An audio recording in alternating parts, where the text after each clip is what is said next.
guys, how are you? Andy Suku, founder of COY2K Credit Solutions.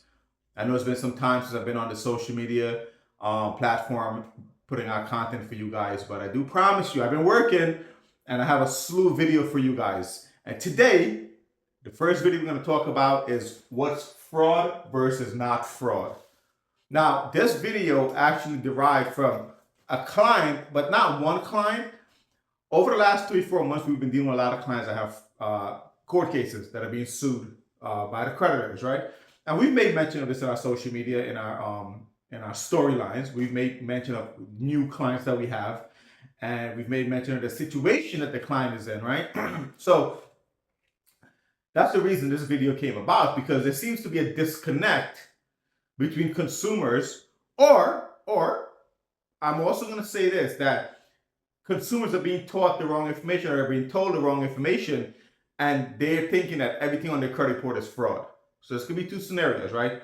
But that's why we're doing this video, what's fraud and what's not fraud, and what's considered fraud, because it seems that there's a big disconnect and people don't understand what's considered fraud, or they were told of so much wrong information that in their head, they believe everything on their credit report is fraud. And that's not the story. Now, I'm going to give you a little back-end story of how this whole video came about and all the other clients came about. So we had a client that came to our office that said she was being blackmailed. This is in COVID. First up, the whole story was like made up crap of nonsense. I didn't even believe the story. I didn't even want the case, to be honest with you. So the client came to us and said she was being blackmailed in COVID. Okay, no problem. She was told she had to pay X amount of dollars to X amount of people.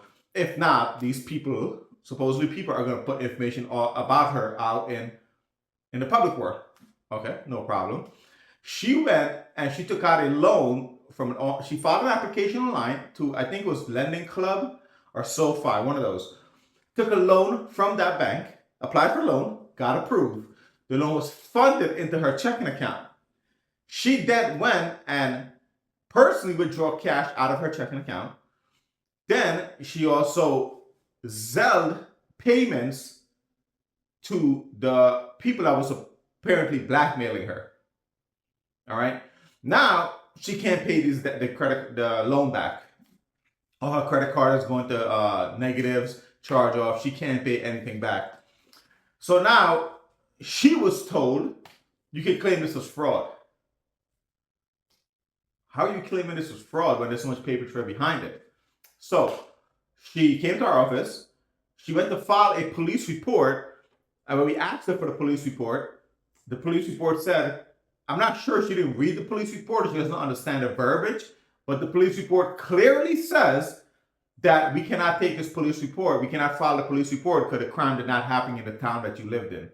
So what she tried to do is go back to her old neighborhood where she lived in and file a police report for the new community or the new town that she lives in, which it didn't work, right?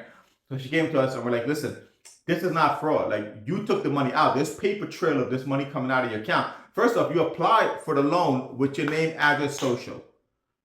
Second of all, the loan money got deposited into your account. You went into the bank, withdraw the funds, and we all know when you're withdrawing money from a bank, they have your ID. You just can't go and walk up and say, here's my debit card. I want $5,000 out of my account. The bank, the teller is going to ask for your ID. They write your information down on the withdrawal slip. They give you your money. Lastly, that you're selling payments out of your account to other people. Selling someone money has so much verification process behind it. It's impossible for someone just to log into your account just to sell people money out of your account and you not know about it. It's impossible for a loan to be deposited into your account because she wanted us to claim that she didn't know this loan got deposited into her account. Listen, we're in the day and age that everyone looks at their checking account every single day on their phone. You're telling me if you didn't notice $20,000 in your checking account that did not belong to you, but just miraculously ended up in your account, that you would have called a bank, you would have made a inquiry about this, right? So the whole story she was giving us was baloney. And this is why I didn't want the case, because she wasn't being straightforward. And she didn't know that funds were being zelled out, right? Then the police report wasn't even matching up. So she's basically trying to defraud the bank. We didn't take the case. But then moving forward, over the last 3 months, we've had so many clients that are coming to us that are being sued now because they went to credit repair companies that claim they could fix their credit. Now, when these credit repair companies file these fraud affidavits or these fake police reports, yeah, they may be successful in getting a few things off your credit report, but you still owe the debt. The debt, you didn't get rid of the debt, you still owe the debt. So the creditors are going to come and try to recollect on it, sue you. And that's what's happening with these clients. And a lot of our clients are telling us all these ridiculous stories, but this is fraud. How is it fraud? Explain to us how it's fraud. It's not fraud. You just were told by the company you came from that this is fraud, and you made that up in your head to say, oh, this is fraud, I might get out of this debt. Fraud is not just that easy dismissible. So let's get that straight, right? And this is why I created this list here. Granted, I may not do an image of this because my penmanship in the video, but I will write it out in the caption what I'm saying here. But we need to understand what's considered fraud and what's not considered fraud, because a lot of you guys are trying so hard to beat the system and to get away from your obligation that you're getting sued and now you're crying. You have no money to pay lawyer fees, or your bank's being wage garnishment. You have a wage garnishment or bank levy, but you know this stuff is not fraud. Like, why are you trying to commit a crime and defraud the bank when the banks have so much more paperwork and so much more evidence on you? And to be honest with you, when you listen to some of these clients that are telling us that, you can tell these clients are not that smart. In their head, they think they're smart. And I'm going to say it. I mean, don't listen. I apologize. I'm going to keep it real with you guys. Some of you guys think you're smarter than the bank. So it's like mind-boggling, right? So let's get into this video. What's not fraud? This is, if you give someone permission to use your debit card or your credit card, an authorized user, that's not fraud. If you give the person authorization to use it, right? Unless you and the authorized user are planning a cahoot together to claim things as fraud. Because I know clients that do that. You will give your card to someone, you will tell them, go charge this, then dispute it, this is not mine, it's fraud. I know people that do that as well. Right? Disputing overcharges, right? So let's say you overcharge for something and you're disputing it. That's not fraud. All right? Co-signing for accounts or transactions. That's not fraud. Loan, if you apply for a loan and the funds got deposited into your account and you went and used the funds, that's not fraud. That's you applying for that loan. Right? What is fraud though? Using someone's information without their consent. We see a lot of that going on now because a lot of clients our data are being sold on the dark web.